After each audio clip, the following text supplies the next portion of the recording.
pessoal, beleza?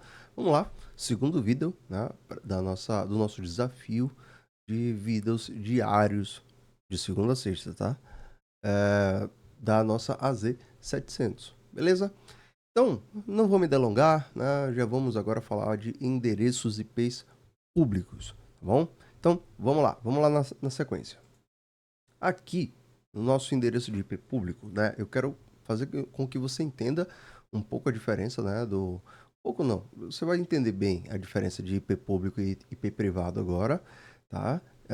Tem a parte de SKU, mas eu já vou deixar claro para vocês, hoje só temos duas opções, mas aqui eu vou mostrar a antiga, que é a Basic, tá? Ela está desativada, mas ela ainda está em funcionamento. Mas, assim, a ideia do desativado é que ela não tem mais suporte, tá? Então, se você está trabalhando numa empresa que trabalha com IP público e ele tem um SKU Basic, recomendo fortemente que vocês façam o processo de migração para a versão Standard, beleza? E aí vocês vão entender aqui como é que a gente cria. Eu vou criar um IP público aqui para vocês, tá? E vamos ver aqui o processo, né, do que é o Bring Your Own IP, tá? Então vamos entender aqui um pouquinho mais sobre isso. Beleza? Então, o que é um IP público?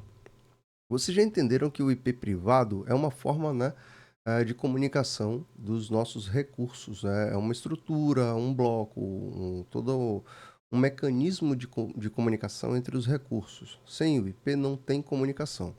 Mas o IP privado, ele vai comunicar com recursos internos, recursos privados, certo? Então, dentro da sua casa, você tem no seu roteador um bloco de IPs, né? Geralmente, né, você pode estar ali trabalhando com 192.168.0, né? Ou quem tem a Vivo, e aí eu posso falar dela porque eu lembro, é a 192.168.25. É 25 ou é 15? Agora não é 15, 192.168.15. A antiga GVT que era 25, né? Mas, enfim, por padrão eles usam sempre esse endereço de IP no seu roteador, né? O roteador como data que eles deixam para vocês. Você também pode ter aquele IP privado 10.0, né? São os mais comuns da gente encontrar hoje nas nossas redes de casa. O conceito é o mesmo, né? Você tem um endereço, é um bloco de IPs, só que no ambiente de empresas a gente tem um bloco gigante e esse bloco a gente consegue dividir. Mas e o IP público? O IP público ele faz com que a comunicação dos seus recursos privados aconteça com recursos públicos, né? Com um site, né? Com algum, algum aplicativo. Então você consegue fazer com que o seu celular, por exemplo, ele possa se comunicar com um site que você está tentando acessar, com um aplicativo que você está tentando acessar, um jogo que você está tentando se conectar para jogar. Então, eles precisam de endereços de IPs. IPs esses que são os endereços de IPs do tipo público. E a numeração deles é um pouquinho diferente, tá? Lembra que eu falei para vocês, eu mostrei que a gente tem ali a 10.0 até a 10.10, não, 10.255.255.255.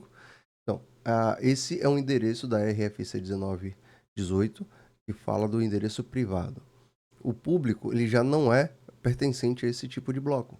Ele começaria ali com 11, ele teria o 12, teria ali o 76 ponto alguma coisa, ele poderia ter os 147 ponto alguma coisa. Então, são os IPs que não estão dentro daquele bloco da RFC, né? E não são todos, tá? A gente tem um limite, tem alguns IPs que não fazem parte também da, do bloco de endereços IPs públicos, tá bom? Então, para vocês entenderem, num resumo, o endereço IP público é aquele recurso que serve para fazer com que a comunicação entre os recursos privados seja feita com recursos da nuvem ou da internet. Ele possa permitir que os recursos de endereços privados saiam para a internet. Eu vou mostrar isso aqui na prática para vocês. Olha só, eu vou trazer aqui a seção site meu IP, né? E o que é o meu IP? Vou fazer até melhor pra gente, ó. Vou trazer aqui o PowerShell, só para vocês verem. Vai ficar muito melhor assim. Vai ficar mais fácil de você entender assim, ó. Meu IP. Qual que é o meu IP? Deixa eu ver aqui. IP address, ó. ipconfig. ipconfig. E aí eu vou mostrar para vocês. Qual que é o meu IP na minha rede, na minha rede privada? Endereço IPv4. Tá? E eu tenho aqui, ó, 192.168.1.10. Beleza. Então eu já sei qual que é o meu IP privado, né? Mas para o meu IP privado, meu 192.168.1.10, chegar na internet, eu preciso de um IP público. Qual que é o meu IP público? Aí eu venho aqui no site meu IP e vou mostrar para vocês. Na internet, eu respondo por 177.16.235.252. Todos os equipamentos da minha casa vão sair por esse endereço, enquanto eu estiver fazendo uso deles, certo? Então, o meu celular, meu computador, meu laptop, minha TV, qualquer coisa que vá sair para a internet, ele vai sair através desse endereço público, tá? Então, o meu endereço privado, todo o equipamento vai pegar um endereço privado, ele vai sair pelo gateway e o gateway vai se transformar nesse endereço IP, ele vai se comunicar com a internet. Beleza? Eu acho que agora ficou claro, né? Ficou mais fácil da gente entender, tá? E aí, os endereços IP público, né, no Azure, eles podem ser associados, né, a algumas coisas. Uma delas, né, são máquinas virtuais. As máquinas virtuais elas podem ter volta aqui, tanto um IP público quanto um IP privado, certo? A máquina virtual ela vai ter essa característica de ter o IP privado para se comunicar com os recursos dentro da Azure, mas se ela precisar ter um IP para se comunicar direto com a internet, você também pode associar. A associação é feita na NIC, a Network Interface Card, tá? E ele pode ser tanto do tipo dinâmico, tá? Como eu já expliquei para vocês, o que é o IP dinâmico, quanto o IP estático, beleza? Outro recurso que pode fazer uso do IP público, e na verdade ele precisa de um IP público, né? É o load balancer do tipo público, né? O load balancer que vai se comunicar com serviços da internet. A gente tem o load balancer privado e a gente tem o load balancer público. Ele faz o uso do IP nas configurações do front-end, tá? Então é ele que fica ali de cara para a internet para poder receber as requisições, ele que vai transformar ali a comunicação para o IP privado, tá? Ele também pode ser do tipo público, dinâmico e do tipo estático. O que é que recomenda-se? Se você vai trabalhar com algum recurso que vai ficar para fora, que vai ficar configurado de forma constante, a recomendação é que você use o estático.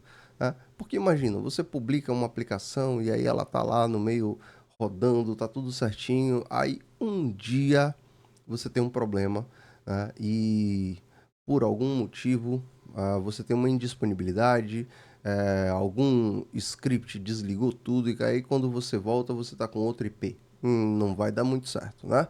Então a recomendação é trabalhar com o IP estático. Gateway de VPN.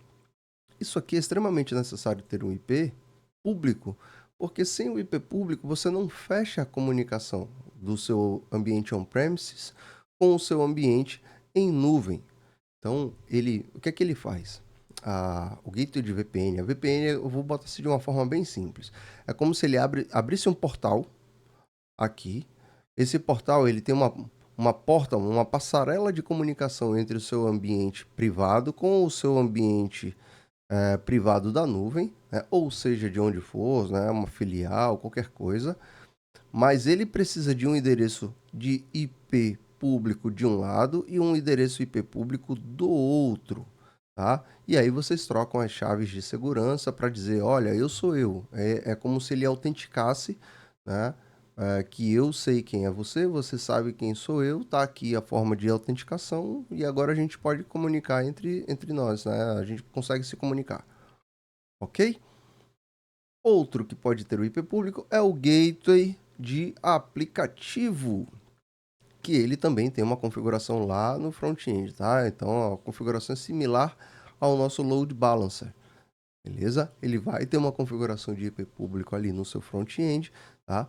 E ele pode aceitar o dinâmico, né? O IP dinâmico ou o IP estático, né? Tá?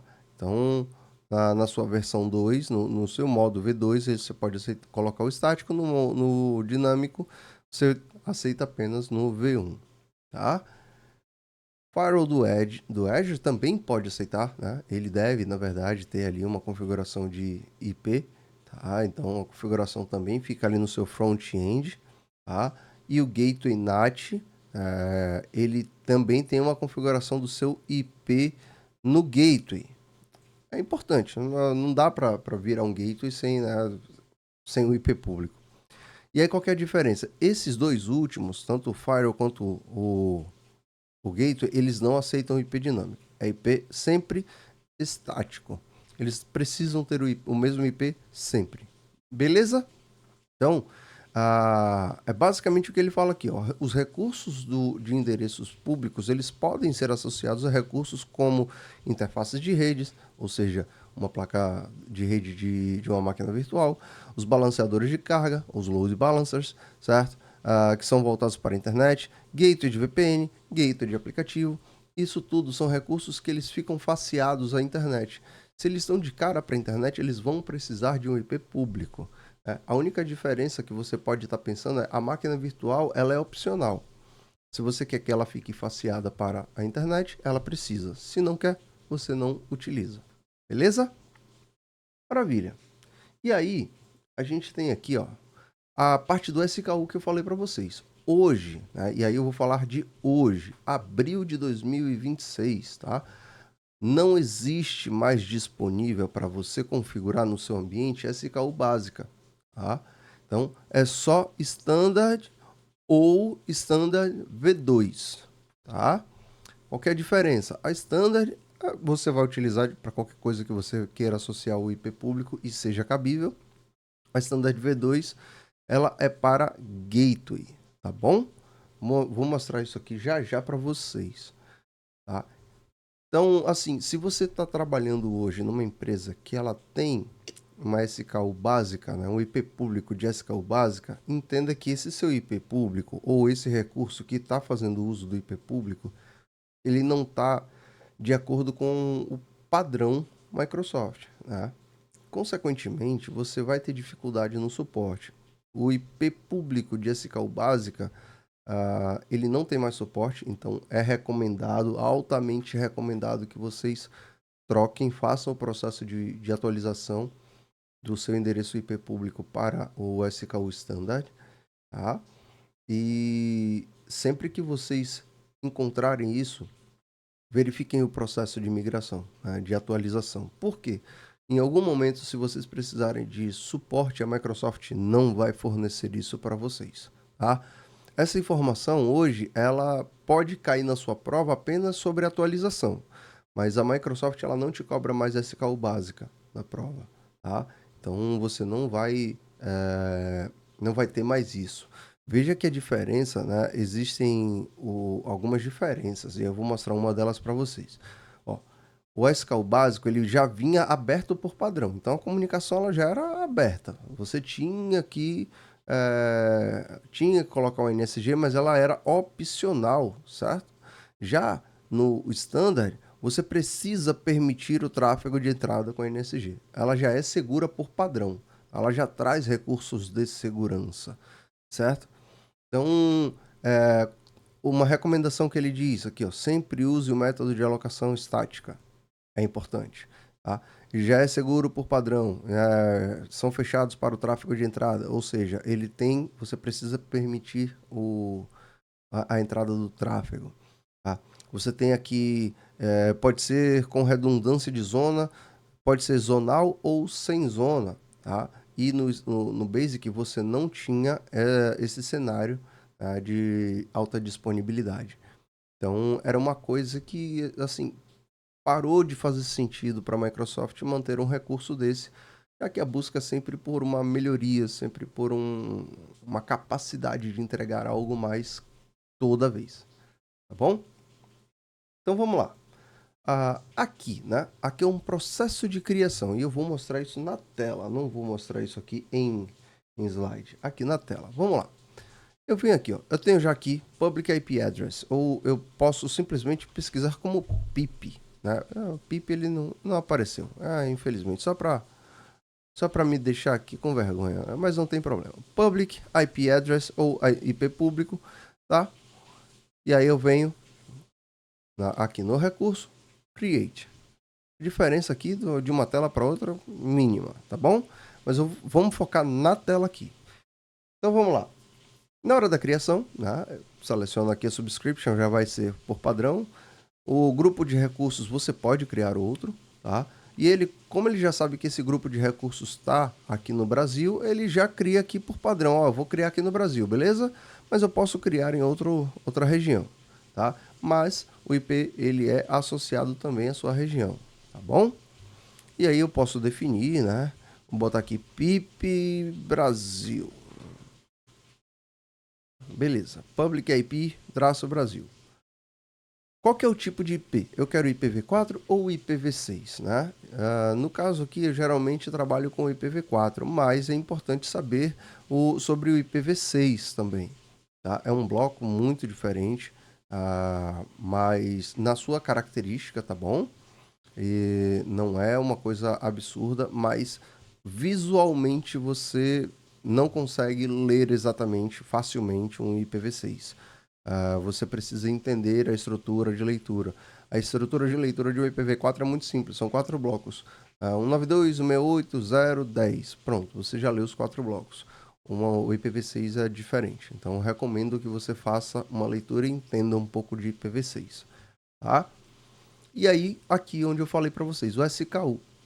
Ele tem aqui o Standard V2, que ele é utilizado para NAT Gateway, ou o Standard. Se eu marco aqui o Standard V2, né, eu já não tenho ali exatamente as altas disponibilidades, né, de configurações. Tá? Eu só tenho aqui para o nosso Standard.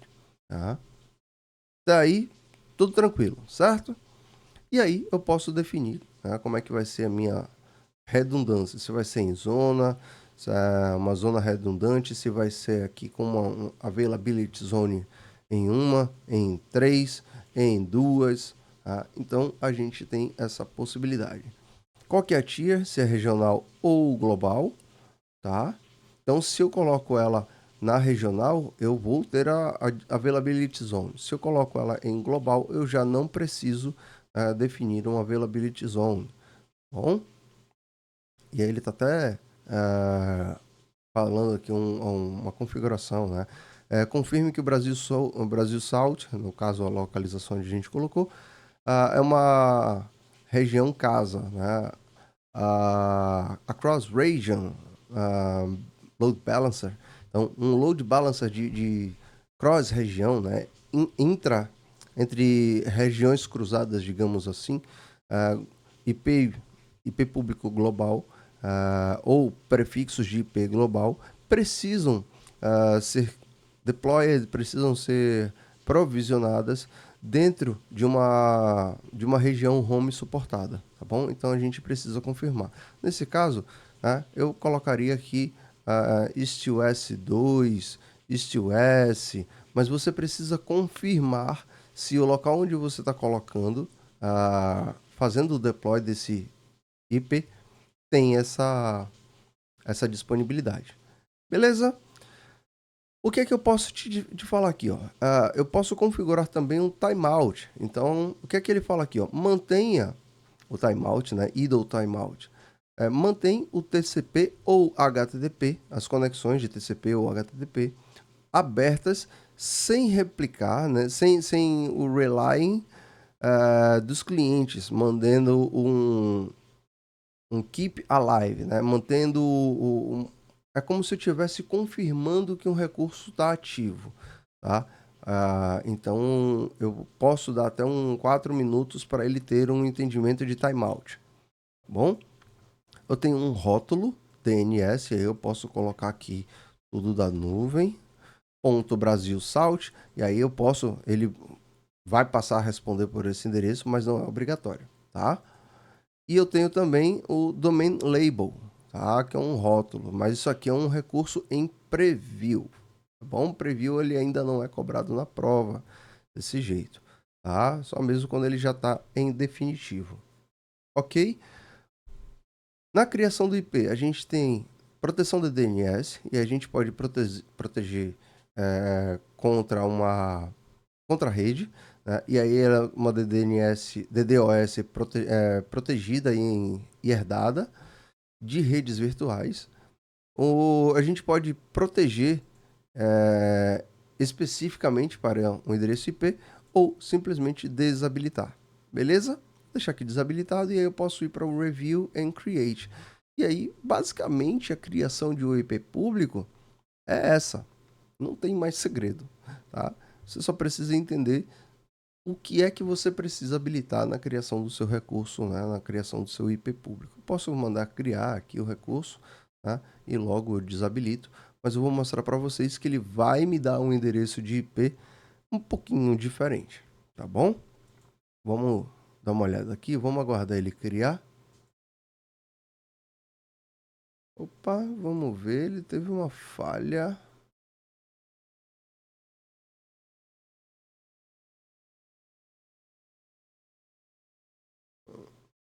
Não, não criou.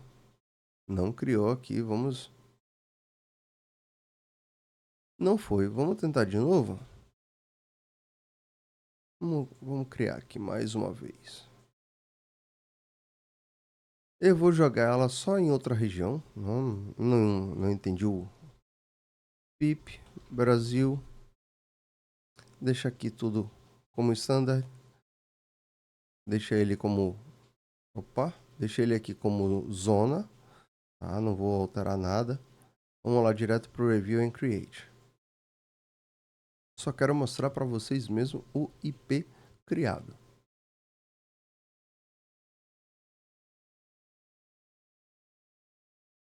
Vamos aguardar aqui um pouquinho.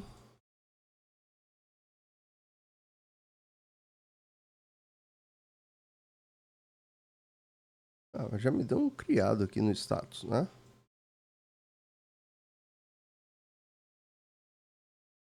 Ok, foi. IP criado, aí eu mostro para vocês. Olha lá o endereço que a gente tem, ó, 20.253.98.148. Tá? 148. Tá aqui, ó. O endereço de IP que eu tenho é esse, tá? Ele não vai me responder porque não tem absolutamente nada ali, tá? Mas vamos ver o que ele criou. Ele criou só isso? Foi só o IP que ele criou? Foi só o IP que ele criou. Não tem absolutamente mais nada. Tá bom? Então, pessoal, assim, a criação do endereço de IP é muito simples, não tem segredo. Mas vocês podem ter visto isso aqui, ó. Public, opa, Public IP. E aí vocês podem ter visto isso aqui, ó. Prefixo. Prefixo. O que é um prefixo de IP? O prefixo de um IP, ele já é um endereço um pouco mais personalizado, certo? Você tem um... Como é que eu posso trazer isso para vocês? De uma forma mais simplista. Tá? Eu posso ter um bloco, tá? Um bloco de IP, de endereços IPs, tá? E esse bloco é sequencial. Lembra que eu falei para vocês aqui, ó? E eu vou voltar dessa forma aqui, ó. Vai ficar mais fácil. Calculadora IP. Vamos olhar aqui. Vamos voltar isso aqui. Eu tenho aqui um prefixo, certo? Eu tenho um bloco de IPs. Então, se eu tenho um bloco, vamos colocar aqui um barra 27. Eu tenho um bloco de 32 IPs, eles são sequenciais, do 1 até o 30, certo? Eles são sequenciais. Eu tenho um prefixo. Então, o prefixo de endereço IPs, ele é basicamente uma sequência não quebrável, uma sequência contínua de endereços IPs, e eu posso trazer esse bloco para mim, tá? Então, se eu trabalho numa empresa onde eu tenho um bloco de endereço IP público e eu preciso trazer esse endereço IP para Azure num projeto e a Microsoft fez uma baita oferta, né, de recursos mostrando a capacidade deles de suportar esse bloco de IPs e não precisa ser muito, não precisam ser vários IPs. 3, 4 IPs públicos que respondem aos meus recursos. Eu preciso trazer isso para o nosso ambiente em nuvem. A Microsoft ela tem a possibilidade de fazer isso. Eu tenho apenas um IP, tá? Eu tenho dois IPs totalmente diferentes. Então você tem o Bring, e aí eu vou marcar aqui, ó, a gente tem o Bring Your Own IP, tá? Então traga o seu próprio IP. Se você tem essa sequência, eu tenho 5 IPs em sequência, ou tenho o 73, 74, 75, 76 e 77, tá? Pô, tá numa sequência, né? Então, sei lá, é o 20.132.40.74.75.76, ponto 77, ponto 78, você tem uma sequência de IPs, né? Eles estão naquela sequenciazinha. Você pode trazer o seu prefixo de IP para Azure. Qual que é o processo? Ele vai validar aquele prefixo que você tem, tá? Ele vai fazer um processo de provisionamento daquele endereço, daquele bloco de IPs, aquele prefixo, e ele vai ativar aquilo para você. Então você não perde o seu endereço IP vindo, né, trazendo ele para o ambiente Azure, tá? Isso aqui é um pouquinho mais complexo, tá? Mas é um recurso extremamente possível. Mas ele tem um passo a passo para a gente fazer. Infelizmente, para a gente fazer, para a gente trazer o nosso endereço IP para a Azure, a gente precisa ser dono de um endereço IP. Eu não vou conseguir fazer isso aqui. Não é uma prática que eu consigo trazer para vocês. Mas é importante vocês saberem que isso é, sim, possível. Beleza?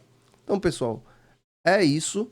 Próximo vídeo, vamos fazer agora uma prática, tá? A gente já fez no primeiro vídeo uma prática de criação de endereço IP, tá? De endereço IP privado. Acabei de fazer aqui uma prática de endereço IP público, mas no próximo vídeo nós vamos fazer uma prática de criação de blocos IPs, tá? Privados, para que você consiga assimilar ainda mais como é desenhar um ambiente de IP para uma empresa grande, uma empresa que tem algumas filiais, como é que a gente separa isso ali dentro, como é que a gente separa por filial, dentro da própria filial, como é que a gente separa por setor, tá? Então, a gente vai fazer isso aí de uma forma mais simplista. Eu vou trazer isso dentro do próprio modelo que a Microsoft já traz das aulas, tá bom? Algo simples, bem fácil de fazer e a gente vai progredindo a dificuldade de acordo com como a gente vai avançando no nosso desafio. Beleza, pessoal? Espero vocês no próximo vídeo. Amanhã tem mais. Até mais.